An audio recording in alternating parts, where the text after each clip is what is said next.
the fuck's going on, everybody? Welcome back to another episode of PT Post Mortem. I'm one of your hosts, Swaggy, Dr. Kush. I'm fucking excited. We had a little break. Got away from the show for a long time. What's going on, Doc? I missed you. Your hair's a different color again. No, it isn't. It's the same colour. It may have faded. I'm knackered, so that is kind of it. It is 7:30 p.m. at night, and I am absolutely shattered. But we go on. We run these shows, and we do it, and we enjoy ourselves, and we talk some utter madness, I've got to admit. But we do get there in the end. So, we have got a lot to talk about. We've got PT 116. We have got PT 117 coming up. We've also got PT 118 if we really want to get into it. We've had about 3 different instances which we probably should discuss relating to PT 16. Another couple relating to PT 17 as well, and then maybe 1 or 2 that may come up as we go along. I mean, we're also probably next week, I think, we're probably going to be having to discuss the new update, if I'm not mistaken. I've got my timings right, but I could be wrong. So, yeah, let's get straight into this. PT 116. Firstly, I suppose would be the answer. I mean, I guess we should start off with how ATB just sold. Like he had the fight, and then he fucked himself and he sold, and then it was over. And I guess that was the first fight of the card. I guess that's the most. I mean, that's not the most important thing that happened, but that's the first crucial thing that happened. The fight was really good. ATB was wrestling like crazy. He was striking like his life was on the line. And then yeah, he just fucking Roof ends up getting the dub. Yeah, I mean, sometimes that's the way it goes. You make one mistake and then suddenly everything comes crashing down. Heavyweight especially, Swaggy, is that it's the weight of power. I saw a couple people complaining about the weight classes in our Gen chat a while ago about how it's more that block breaking meta, and then we went going, yeah, it's not really block breaking just because of how slow them are, but it's not necessarily about how slow they are for the block breaking and it's how powerful they can land when they do land, because the power at heavyweight is immense. Flyweights are too, you just feel like you're hitting yourself with a cushion. Heavyweights feel like you're getting hit by several sledgehammers at the same time sometimes. Yes, and the matchups weren't really crazy either. It was Muhammad Ali versus Alexander Volkov. I love Alexander Volkov. I'm sad he doesn't have the Ezekiel choke in this game like Olynyk should also have. But yeah, he's one of the longest guys in the division. Really good elbows, like genuinely really good elbows. He will hit you halfway across the octagon with it. Ali, I think you mentioned a few times though, Nate Diaz. Pretty much Nate Diaz. It would be the answer there. Pretty much Nate Diaz. Yeah. Yeah, no, it's pretty much a rescan over. But the man doesn't get cut as easily. No, Muhammad Ali is a bitch to fight. Yeah. And just shoot a takedown at that point. Moving forward to a fight that actually died, and then we ended up getting it back. Scarface versus Jamie. Yeah, this fight crashed, didn't it? Yes, it did crash. I don't know what happened, but it was an insane crash. And then Jamie ends up winning. Scarface. No, I was going to say because I mean, this is one of the things we can discuss now. With this fight and one of the weird issues of this card. This card had a weird selection of not issues, just weirdness, which is kind of how this stuff works. It's a live event. It's esports. Weird stuff's going to happen. We have to play it by the fly. And a lot of you as competitors will know that sometimes things just go peak tongue and it doesn't make any sense. And so that's the way it went. So with this fight, it was the case of Jamie was winning the first fight. So they went one round and Jamie was winning. He was leading the fight. He got ahead in it. He kind of bum rush Scarface kind of didn't let him get his stand-in because of the length of O'Malley, where you have to get that distance and range asserted before you can start pushing. And so then that kind of led to Jamie really having a really good showcase of that first round. Yes. However, what you can't do is then continue to do the same thing after adjustments already been made by Scarface, which is exactly what he did, which then proceeded to lead to that win. It was a very good fight, and it's a very good showcase of IQ, I think, is in how you want to see a fighter adapt and adjust as time goes on. And Scarface is one of those fighters. He's been around since UFC 3. He's been around for a good while at this point. Yeah, he has been around for a long time. A lot of people were hyping him up, and Jamie was kind of a newcomer coming into it. Not a lot of people knew who he was. I saw a couple of people confusing him for Suave, who it is not. And yeah, good win by Scarface. And then moving forward to a fight that I wanted to talk about is Goals versus Frosty. And we're gonna talk about it quickly because Frosty whooped his ass. There's really nothing else to talk about. Like, Frosty just whipped his ass, and Frosty won. He just levels ahead, and Frosty's back, baby. I'm excited. Frosty's ice cold. I do believe we'll see him in title contention real soon. Frosty is ice cold. Frosty's just gonna keep moving up. I'm not saying he's gonna beat Fad. I mean, there's a few names that could beat Fad. Ali 10DP for whatever. Even if other people were going to say otherwise, Easy Work's definitely up there. Keza, who's later on. Keza. I mean, Frosty's definitely one of those names to be chucked about, in my opinion. I love Oladipo. He's one of my favorite fighters. Mm-hmm. Ultimate underdog. Poor kid had to go vacuum the other day. Mid-fight. Like, I feel for him. My heart that goes was out a weird one. I mean, that's another quirk of a live event, I suppose, is people just have weird stuff happening. And he won his last fight by decision. He beat, it was a close fight versus Mud, potential fight of the night. I don't actually know what got fight of the night. But I feel like it was their fight. He won. He almost sold. Or was it Kemio versus War? However, I was talking about this somewhere. Oladipo's best bet. Yeah, no, sorry, my brain's just clicked onto an instance that happened in a fight. Ali 10DP is an insane fucker. Huh? What did you say? He's an insane fucker. Oh. Do you want to know why?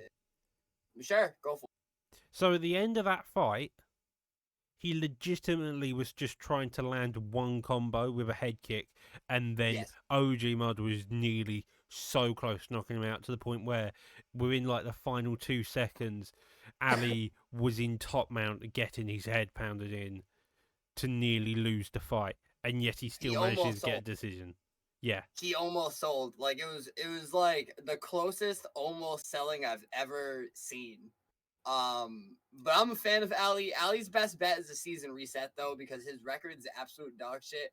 I'm praying that he makes it into the top 16. I mean, it's not dog shit, though. No, he's not dog shit. He just always fights the best. Like he's always against the fucking isn't killer. That dog shit, considering records that we have seen in the past. You gotta remember, he's like 4. Yeah, that's pretty good overall. Having a 50% win rate in this league is pretty good. Like, bearing in mind this is a live card, you've got to earn your position on. He's done a pretty consistent job at staying I'm not calling within him that dog shit. Top 20. Listen, you're twisting my words here. I don't respect that. I don't respect what you're doing. You got kind of calling him dog shit. Now. No, I'm not. I'm saying his record's ass. I'm saying the record doesn't speak for how good he actually is, and he fights killers week after week after week. He's always fighting the absolute best, due to matchmaking. And we have a wonderful. He's in the position to always fight the best. Never gives Oladipo a break. He's always fighting a fucking killer. See, he's so nervous about his fights. He's forgetting to do his chores. He's forgetting to do his chores before the fight. He's so nervous. my Oladipo fan. Yeah, no, I mean, he is a really good fighter to look out for. If he's booked on a prelim or a main card, I put it this way: if he's booked on a prelim, you know for a fact the entire card's going to be stacked. Yeah, no, absolute facts. He's like, oh man, he's like an absolute fucking, man. I can't believe you made it seem like I call him a bum. Well, it was kind of seeming like it at that point, mate. He's ridiculously good, bro. He's so good. No, he's doing good. However, I mean, if you want to talk another killers, though, and moving on to the PS side for the following fight, you got Eagle MMA. Yeah, versus Hoo, the Egyptian, the wannabe Egyptian champ. I mean, he's always wanted to have that champ state, be the first one in PT as the Egyptian champion. It'd be nice to see, but he's got to earn that spot and he's got to do it. And if I remember correctly, he had a very difficult time against Eagle. Yeah, no, it was a really good fight. And like the sub that Eagle got in was ridiculously deep.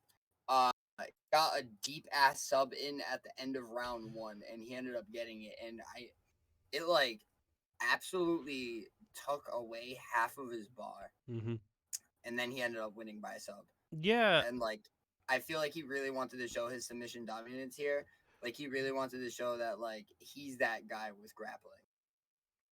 Well, I'm just looking at his record right now. He's 2-1 on a +1 going into that 3-1 category. You have Vuk kicking about right now, who was 4-1 on a +3 later on in the card. He did fight CV. We'll discuss that momentarily. But I'm more just wanting to posture this idea to you. Vuk versus Eagle MMA. I like that fight. They're both what remains. I do enjoy that fight though. However, Vuk just lost his last fight. Yep, he did. And Eagle just won his last fight at rank 20, so. Oh, that would and make sense. And then Vuk's also number 3.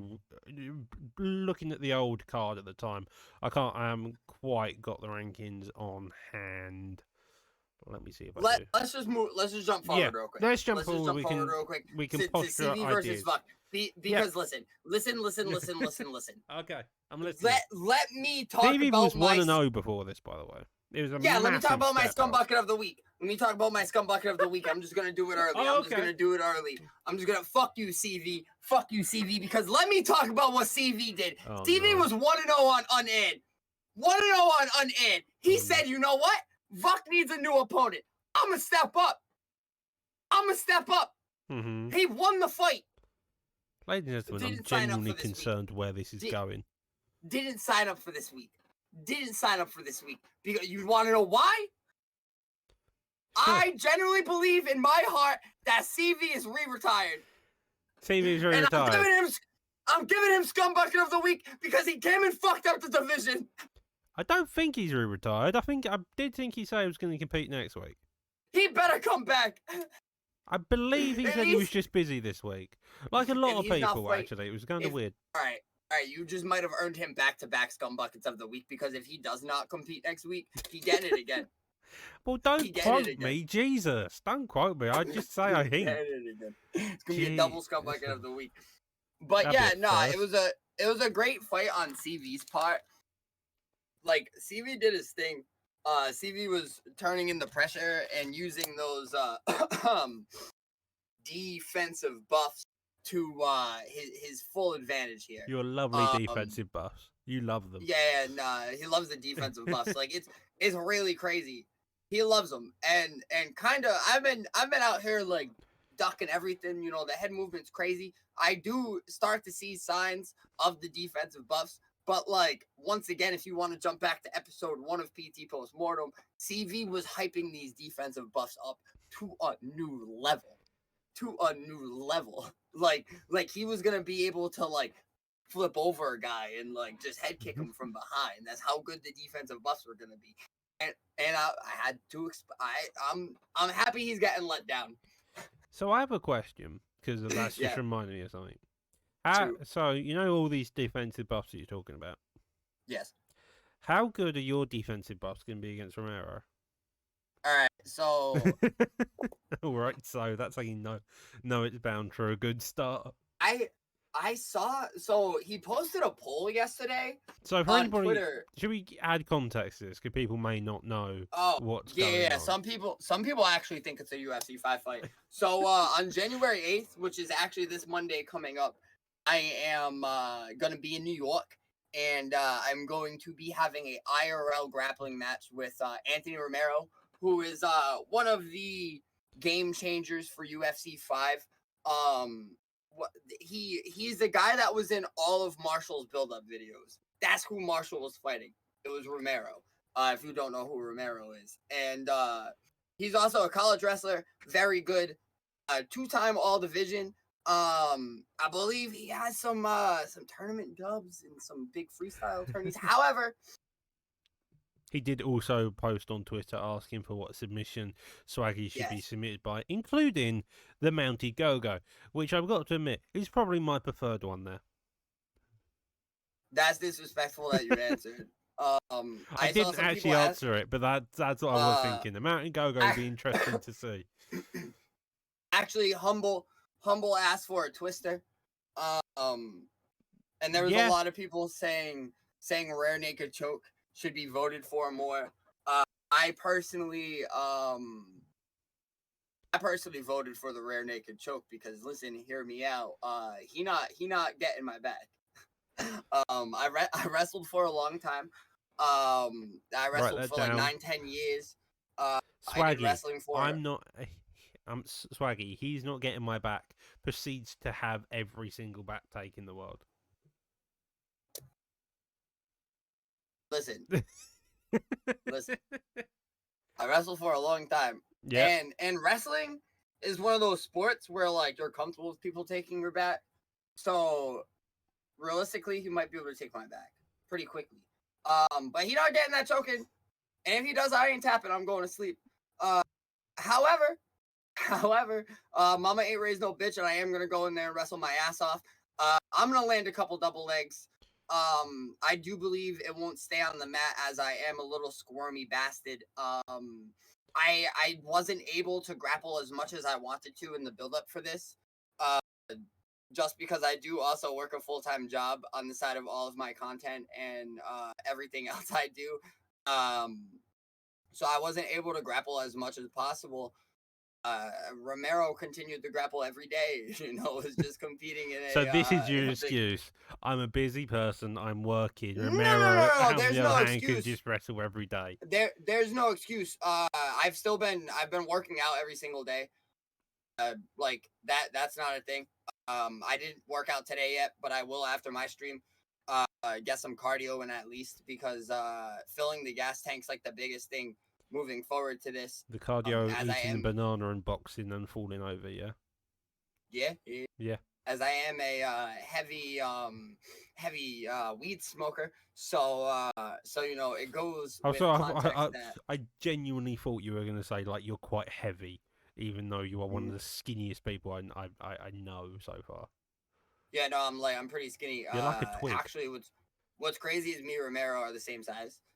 I don't know how tall he is, but like he's 145 and I'm like 150. So like that's like because he wrestles 145, so he has to stay at that weight.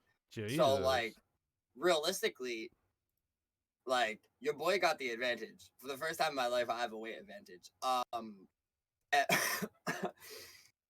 However, submission wise, I have a couple tricks up my sleeve.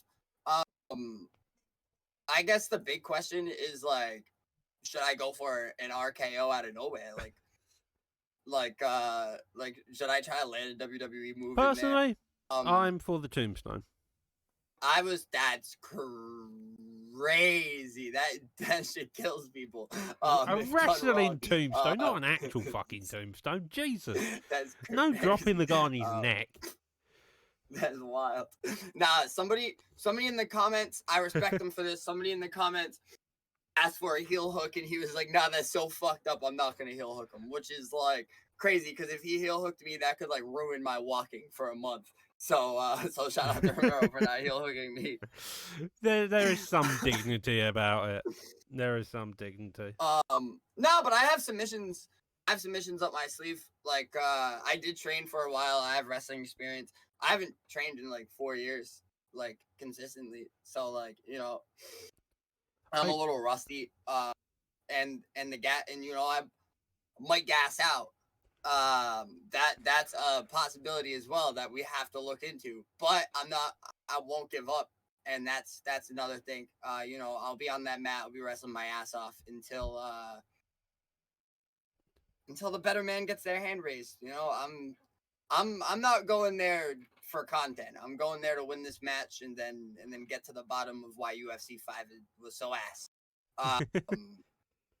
That's why I'm going up there. I respect Romero for giving me the opportunity, and I'm excited to shock a lot of fucking people. It should be fun. I'm genuinely kind of interested to see how it goes.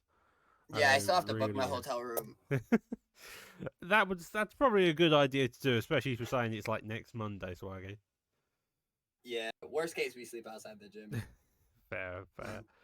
Fair enough. I mean, speaking from the IRO insanity of Swaggy Dr. Kush, I think we should probably move back to the PT Primetime 16. I think there's 3 fights in particular I think we should probably cover. We got the 2 title fights and then one of the most prominent main card fights for none of the good reasons. Real quick, I want to talk about my swag bag. Okay. Art of War versus Ken Muir. Yeah. Art of War put an absolute ass whooping on. Actually was able to get statement from Art of War as well. Pull it up real quick. Art of War has been going crazy, so I asked him like, is he expecting a title shot coming soon or like a number 1 contender fight? And he was like, I got 3 wins going. It feels amazing. I feel vindicated and belief that he's one of the best players on the planet. And next up, he's guessing he'll play somewhere in the top 5 or just out of it. And he wants the number 1 contender. That he was talking about Ken Muir, how Ken Muir was going to fight for the belt. And then Ken Muir got absolutely dominated by him.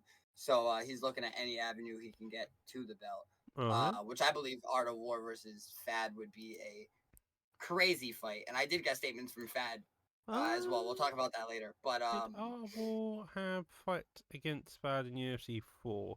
You know what? I think Art of War was close, but he never got into that position. He may have had 1. I feel like he's definitely headlined when we had our fight nights kicking about. I'm certain of that, but I don't think he's headlined a main card. I do believe we see him go for a title fight real soon.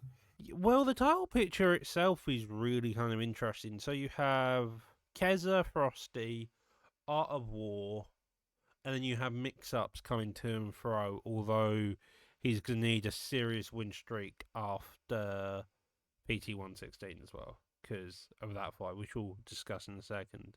So I think, yeah, as you mentioned, Keza, Art of War, that was nearly very close to a fight of the night with Ali Den versus OG Mud, but Ali's insane antics in that last round secured that to be fight of the night. So the most controversial fight in a good while. K versus Keza. Yeah, that is the easiest way to say it. So if you didn't watch the fight, which I mean, I feel like I can get away with saying this. I don't blame you for not watching it, because even I think the commentary team at points struggled to watch the fight. Understandably so. K-Got Bills played in a way which we have for the first ever time led to a no contest. Due to the way that was played. We have one main rule when it comes to PT, which is play with the fighting spirit and integrity of such. Give or take to that wording. That means don't stall. I'm a grappler. Like, I get it. You end up in positions, but clinch spamming, double legs galore, and just playing like it's a game of ranked. I think is the answer. Like, playing like it's a game of ranked and playing like a weirdo on ranked is one thing. Doing it in a league is another. If that makes sense. Exactly. And Kay went crazy with it. It was like it got really bad to a point where it was kind of just like all exploits. And everybody was calling for it. And I actually, everybody I interviewed, I also asked if Tesla versus K got Bills was a robbery, and everybody said yes. Yeah, that was also another strange part. Was somehow it was a robbery. Like that second round, even I looked at like Keza sent me the stats afterwards, and even then, I was a bit scratching my head on how that wasn't a win. I mean, it's UFC 4. It's not UFC 4. God, sometimes I wish it was UFC 4. It's the UFC 5 judges that make even less sense than 4. Like it's still the most realistic part of the game, even more realistic it seems. So yeah, that fight has been called a no contest. Kez is still 3-0. K got Bills is 3-1. Both of them are now on a neutral win streak, I suppose is the best way to put it. And K is suspended for 2 weeks, 2 cards, not weeks. I actually got a statement from Keza, and I asked if he completely believed that he won that fight against K. And he said, of course, I fully believe it. I didn't let the scorecard play out because I didn't think it was close. I thought 2 is the closer round, but apparently I won that round and lost round 3, question mark, question mark, question mark, question mark, screenshot attached. And then I have the screenshot right here of the scorecard, which is bonkers. Bonkers. Yeah. And yeah, he said that his eyes is on the prize for that Fatinator fight. And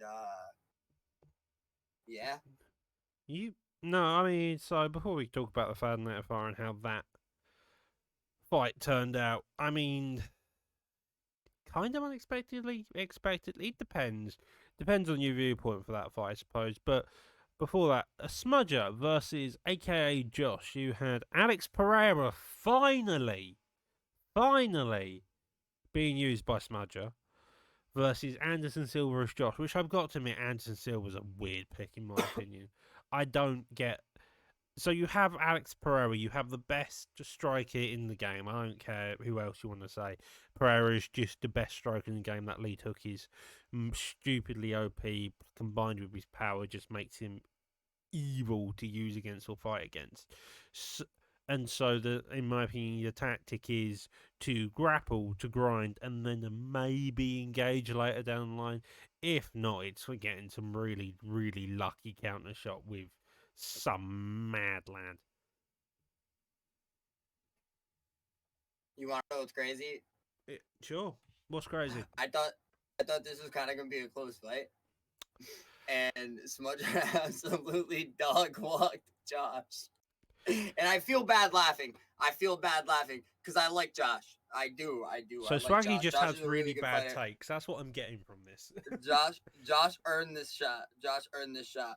But Smudger, no. Smudger got the round 2 KO. Like Smudger dominated that first round. Like Smudger did everything he did with Pereira in the perfect like sense of things. Like it was beautiful work by Smudger. I'm just glad he used Pereira, I'll be honest. I'm just glad he finally used Pereira. I remember when I DM for picks, it was a case of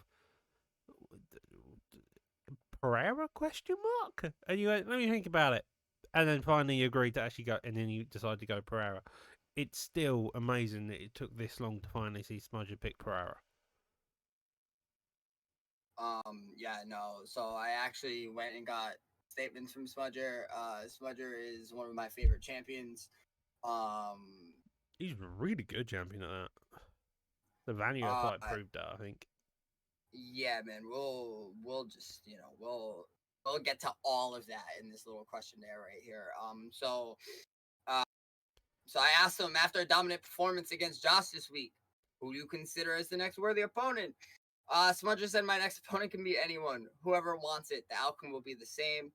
I'm going for my goal, and I'll do everything in my power to achieve it, and that ain't no one stopping me.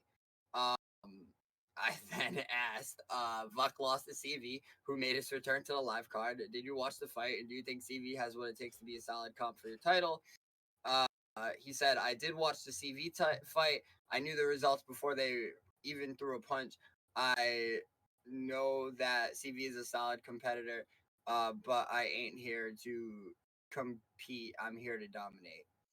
I mean, fair enough. That's a man after the champion of gold and holding that belt and putting on a record on the line, and he's done that so far. He's looked impressive, same way Fad has. Yeah, there's a couple of fights I'm really looking forward to with Smudger, to be Speaking fair. of Fad, I also asked Smudger, I saw you say in chat something about getting an Xbox. Is that a possible move for you in the future? How would a Fadinator versus Smudger, champion versus champion fight go, in your opinion? He said, maybe in the future we can make that fight happen, and I see myself picking him apart surgically on the feet from bell to bell, but he is a solid champion until I get my hands on him. Tough words And that's it. from the dominating And PS that's champ. it. And yeah, Smudger thinks he dog walks Fadinator pretty much. That's what I get from that. And that would actually be the greatest fight in primetime history if that It was would actually be a really big fight. Yeah, I do totally agree. So here's a question. I mean, just for Smudger, I suppose, because his next opponent is MG. That'll be at PT 118. Yeah, we're working 2 cards ahead this time round. And then, but outside of that, who do you think would be a good contender? Because we have. I don't think. Yeah, could we have I don't Ripe? think. I don't think anybody beats Smudger right now outside of Naz. I think some people can come up and have good fights with Smudger. I think Ripe could have a There's good Vanio. fight with Smudger. I think Vuck could have a good fight with Smudger.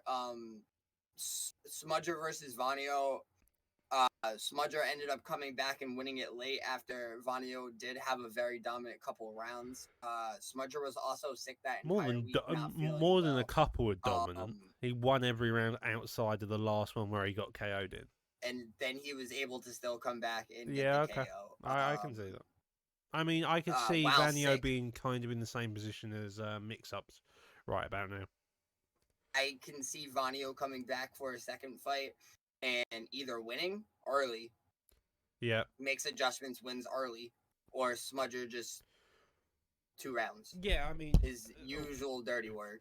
I mean, some may also argue it's the way the picks were there with Pereira, as he mentioned, and Izzy a few times. If you've watched our previous podcasts on this topic, I do think Blackout. We've been seeing him use Nick Diaz. We didn't talk about it, but we've been seeing him use Nick Diaz the last couple of weeks, and he's fucking filthy with that lightweight Nick Diaz. I do think he can win the PlayStation Championship with that Nick Diaz, but it's all about getting there. Which I mean, he's already had a shot this retired, season. or Smudger's still as champ. Smudger's still as champ. Blackout's done it before. Fair enough. I mean, he's definitely a possibility. I think Blackouts. I mean, this isn't a deficit to Blackout, and it isn't meant to be an insult, and Blackout knows this. But I do think Smudger.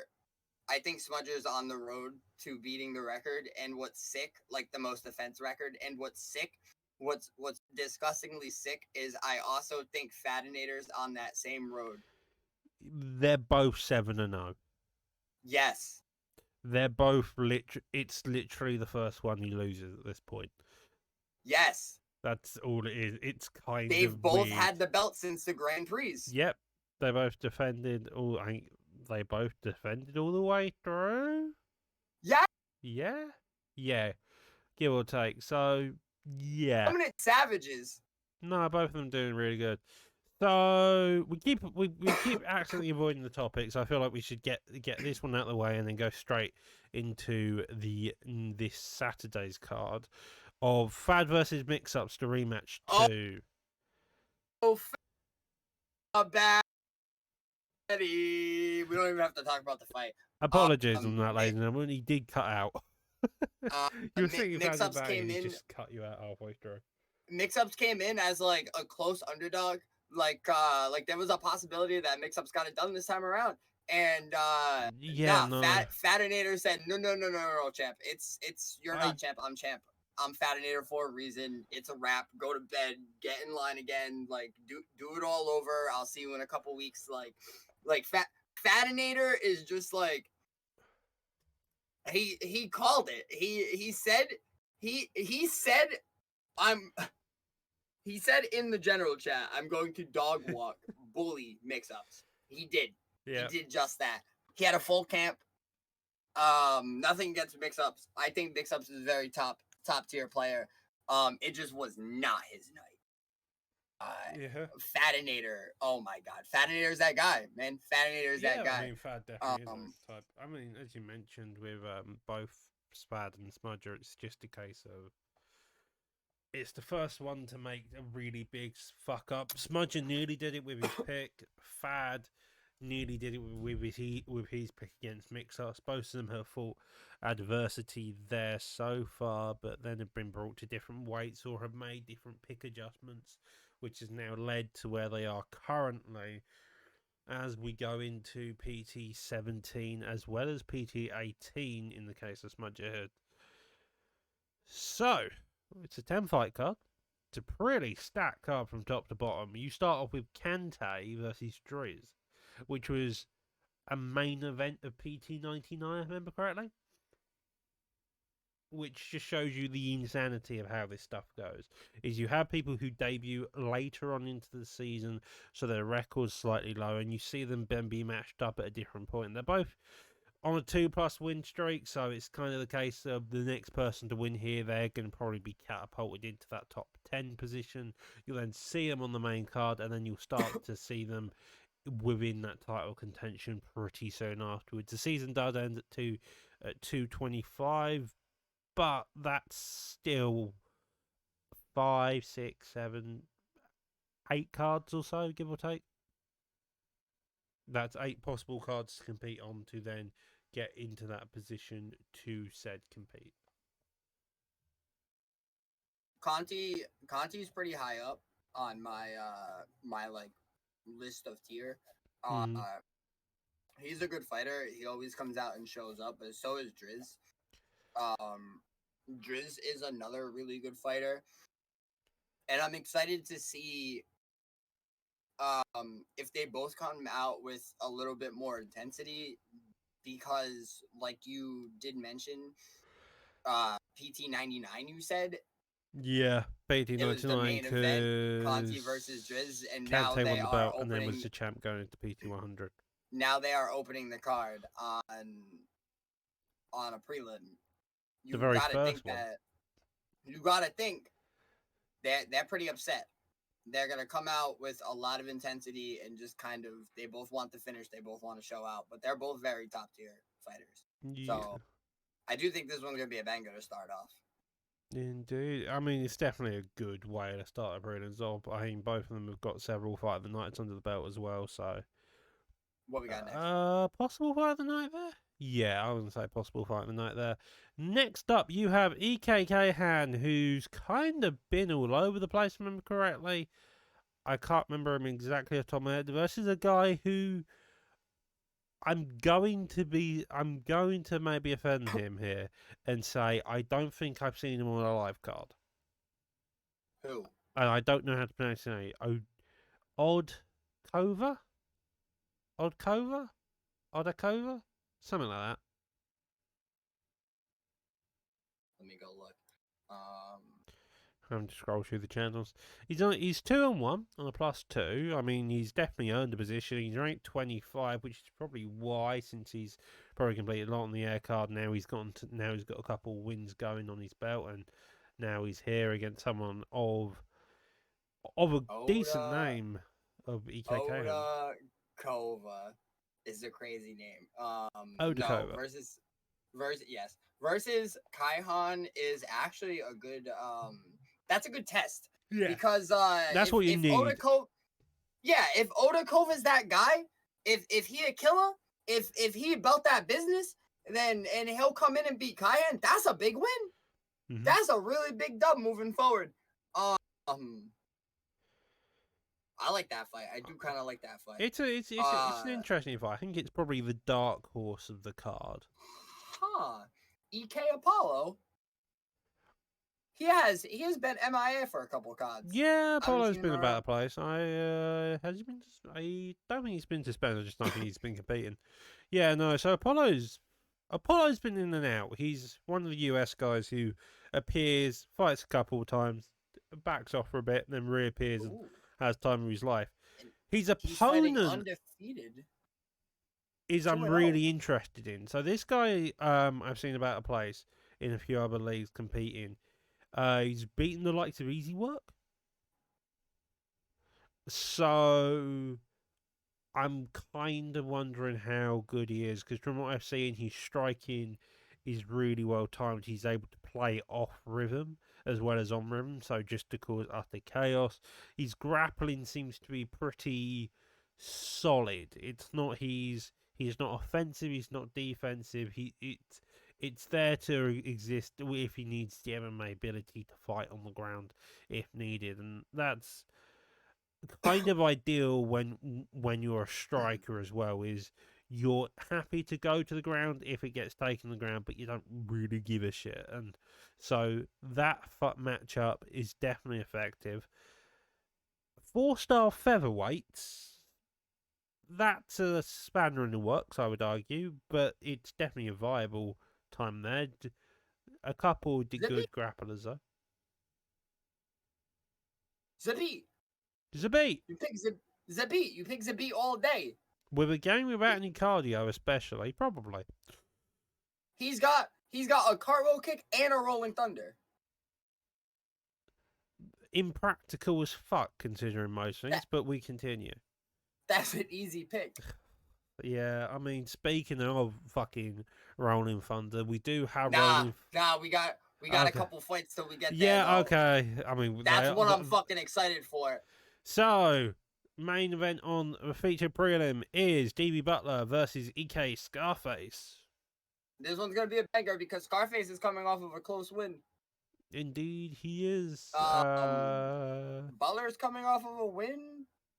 Yeah, Butler's coming off a win, but the last fight I remember in him was fighting Ginger, though. Did he win? No. He lost to Ginger? Yeah. I mean, Ginger is good. Leave the guy alone. Oof. I'm sorry, Ginger. This ain't looking good for Butler. Well, being insulted, Butler, Swag is definitely putting you at minus 200 favorite underdog. Nah, I got beef with Ginger right now. Ginger thinks he could smack me, but he can't. However, moving forward, this should be a good fight though. All jokes aside, Butler's a good fighter, and so is Scarface. It should be a very good bantamweight 4 stars. I'm pretty sure Scarface has picked Sugar Sean O'Malley after DB Butler banned Cody. So, it's going to be an interesting time to see what picks come out of that. Maybe a Rivera pick. Listen, I'm going to give everybody the cheat code. Dong if he's 4 stars? I'm going to give everybody the cheat code. Okay. You should never ban Cody. You should always ban the 4-star Sean O'Malley. Because Cody versus Song Yadong is a way better matchup than Song Yadong versus Sean O'Malley. Yeah. And Song Yadong is the only other 4-star fighter you should be picking in bantamweight. Jimmy Rivera, go fuck yourself. Jimmy who? Rivera. I know who he is. His hands are fucking made of stone, and he's got some good wrestling. He not Song Yadong. I'll fuck around with Uriah Faber. So That yeah, would be crazy if somebody pulled up on a main cover Uriah Faber and just fucking tried to wrestle it up. That kid would get Scumbucket of the Week. Like, there's no doubt about it. I'll fuck around with Linnick at heavyweight. So from feature prelim to the start of the main card, we go into Fuck versus Miroof. I'm glad you pronounced that name. Nah, listen. Let me talk about Miroof real quick. Okay, I'm listening. Miroof's a dog. Wait, who'd Miroof beat? Well, he's part of the same camp as CV and Dave and Josh. And he AKA? Yeah, he's AKA. All right. I'm trying to remember who else is a part of AKA. Let me Let me tell you why me Roof is a dog. Okay. He would get his ass kicked by ATB, wrestling and striking. He was getting dog walked by ATB. Yep. And then ATB made a big mistake. He capitalized on it. He won. And now this week he has a chance to be a very good fighter within Vuck. Indeed, he does. So, however, Vuck's a dog, and I know Vuck is pissed off that he lost to CV last week. I know Vuck is mad that he lost to CV last week because one, he was supposed to fight Naz, and Vuck was saying it everywhere in my stream and Jay's stream that the only reason he wasn't fighting Naz was because he either banned Sean O'Malley or he picked Sean O'Malley. And Naz was like, nah, I'm good. So that's what Vuck thought. And then Vuck's like, fuck, now I gotta fight CV, one of the best players in the world, somebody I lost to before. Yep. And pulls up and gets beaten by CV. And now CV's not even on the card this week. Not even on the card this week to defend that spot that he fucking stole from Vuck. Jesus. He stole it from Vuck. I'm getting that vibe right now, Swaggy. I'm getting the vibe that you're not keen on CV. I am getting it. So, to make you more happy, let's talk about Swaggy 2.0, which isn't called Swaggy and is much better than Swaggy and goes by the name of Rolling Motherfucking Thunder. This guy has also picked a calf this week. We are probably seeing the returns of Mr. Sprinkles Winkles, which I don't know whether to be overjoyed with or a bit scared. Overjoyed. I'm scared. Overjoyed. I'm scared. That's fucking crazy. I'm gonna be freaking the fuck out when he comes out. I'm so excited right now. So yeah, we're seeing the return of Mr. Winkle Sprinkles. Now the thing is, he fighting Pug. Yeah. And last week, Pug fought like Mystics and he won. And he was losing at first because he was trying to strike. And I'm sorry, Pug. Then he took it down to the ground and then he grappled. And then he started wrestling and he won through the wrestling. Yep. But that's always been Pug's game. It's always been the case of if the striking doesn't work, he shoots a takedown. And that's kind of it. So basically, he'll strike with you until it doesn't, until it stops working. Once you got a read on the jab straights mainly, and then what will happen is Pug will just shoot a takedown and then out grapple you that way. Because by the time you figured out, hang on, I should probably be avoiding the strikes this way and making those adjustments. Pug decides to throw a Spaniard wrench, decides to shoot a double leg, get you down to the round, and then you're done and dusted by that point. That's typically the logic. But, I mean, Rolling Thunder's logic is out the bloody window itself, so this could go any number of ways, including having a random barn show up. Thunder is very well-rounded as well. So if he does get taken down, he'll be able to handle it, especially using a calf. I think Rolling Thunder wins this one pretty easy. Lemon squeezy. Moving forward, we got Blackout versus Josh, which... Josh should be pretty upset because Josh is coming into a predicament of I don't know if this fight's still going on. Sadly, I believe it's kind of a bit of an arm position. Hopefully, this fight does happen though. Yeah, this fight I hope does happen. I hope. Moving forward though, Mix-Ups versus Art of War. That's a crazy fight. Well, both of them were going at each other in chats as well. Like they've been going at each other since like last week. It made sense given their rankings and the win streaks, as you can see, with +3. Mix-Ups got 2 of what Art of War is working for, and that's a title shot. And if Art of War can destroy another man that has been in the cage with Fad, that has had a title shot, it's just gonna sweeten the pot more and give Art of War that eventual opportunity to step into the cage with Fadinator and fight for him. Yeah, no, it's definitely looking towards that title shot contention. Either it is a title shot or it's nearly a title shot. We'll work it out at some point into the future. From that one, you go into the co-main event, which I want to say is nearly a number one. I don't know. is my answer. I don't know if it is a contender or if it isn't. It's kind of the case of we'll let them fight, we'll have a look at the rankings, we'll have a look at win streaks, and work it out afterwards. Kind of the case.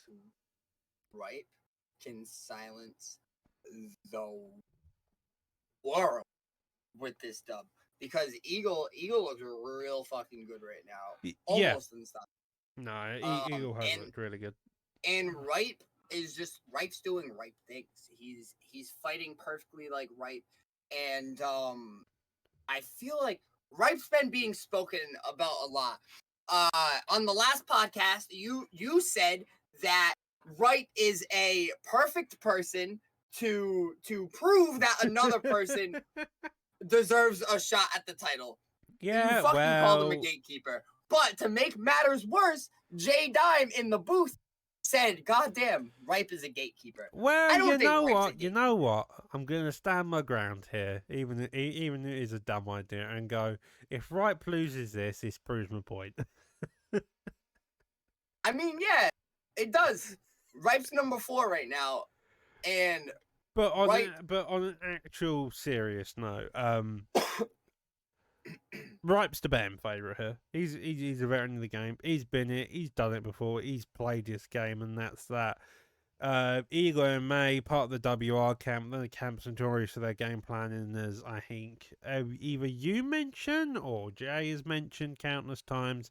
They always game plan, and they always look back on their opponents, and that that type of style is definitely going to benefit fighting someone who has got as much footage as they do as Ripe. So that's a really intriguing fight to see, especially since Eagle MMA is a fairly relatively new name in the grand scheme of things. I think he did compete towards the end of UFC 4, but nowhere not near the capacity he has now, and to the name value he has also garnered from it.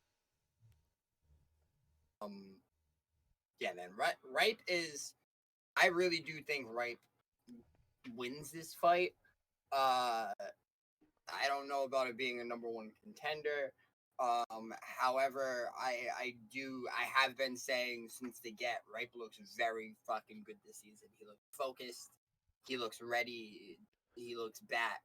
He wants that title. Yeah, he's never been a champ, right? Ripe. Nope. I think he's fought for the belt. Definitely. I can't remember which ones, but I think he's definitely fought for that belt. I don't think during Smudge's reign, maybe once. I feel like he may have been. I don't know, but I feel like he would have been before or while Smudger was out of the picture. He was kicking it out mainly. I'm not too sure though. I could be wrong. Ripe could very well come in and do his thing and take that belt. I'm genuinely intrigued by it. Oh shit! Caliber's 4-0. Yeah, Caliber's 4-0. This fight's gonna be crazy. Fad versus Caliber, 7-0 versus 4-0. There's a lot of bad blood between these two. Only because everybody seems to hate Caliber. From like the general FS. Nah, it's been a bit mean.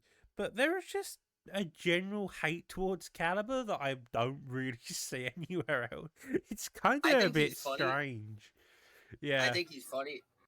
Especially dealing with the hate. I like Caliber. I like Fatinator though. I mean, Cal plays how he plays, and then what he does halftime is he fights in chats, and then he types during mid round. So it's definitely it's definitely a unique style. It's a respectable style. He's got that dog in him. Very true. So my odds for this one are actually very close. Okay. Fatinator versus Caliber. I actually kind of have probably it even. Probably a 50-50 to be honest. I have it even. Minus 110 for Fad. Minus 100 for Caliber. Moving forward into Ripe versus Eagle, I do have Eagle as the plus 150 and Ripe as the minus 200. I do think that will be a close fight too, with Eagle coming in as the obvious underdog. last one I'll give.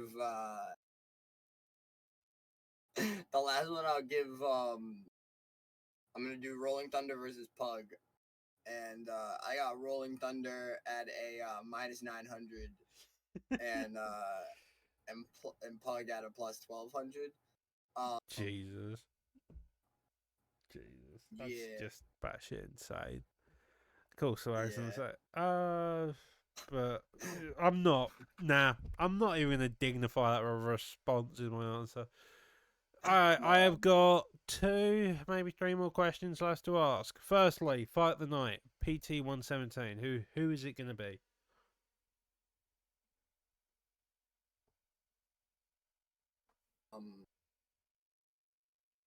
I think it might actually be Ripe and Eagle. Yeah, okay, fair enough. I can agree with that. Even if you have got Blackout on the card and yeah. No, I can agree with that. Wait, what weight is that at? Middleweight? What, Nah. Ripe versus Eagle? Blackout. Nah, Blackout and middleweight, Josh. yeah. We're Fair not enough. gonna see Blackout use Diaz. Fair I mean, enough. is there a middleweight Nick Diaz? There is a middleweight Nick Diaz. There isn't a middleweight Damian Maia, which is really fucking annoying.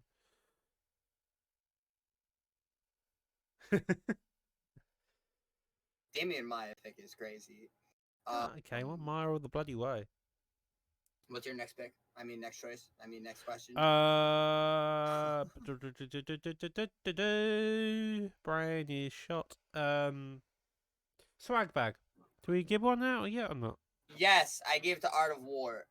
Oh, yes. Art of War. Congratulations, Apologies, big guy. If you couldn't tell during the part of this, I am extremely tired. So my brain's kind of all over the place. It was between him and MG. Yeah. And I gave it to Art of War. Our scum bucket was down to K Got Bills and CV, and it ended somehow up CV still won it, which. Yeah, okay, I'm not going to question that, so I got you. CV destroyed the division. CV destroyed. CV will be back, I hope. CV destroyed the division. So, on that note of apparently CV destroying the division, us talking about the entirety of PT 116 from top to bottom. 117 is in the books, ready to be waiting this Saturday. Live on Primetime MMA on Twitch at 3:30 Eastern, 8:30 PM, being hosted for the first time in a goddamn while by me.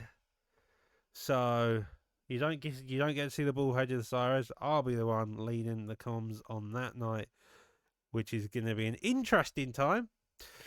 Yeah, I'm looking forward to that. But we have Jay and Roger joining us in the comms booth. But all that being said, this is the time where we join PT post-mortem to a close. I've been your host, the Doctor. Joining me tonight has been Dr. Swaggy Kush himself. Catch him on Twitch and YouTube at Dr. Swaggy Kush.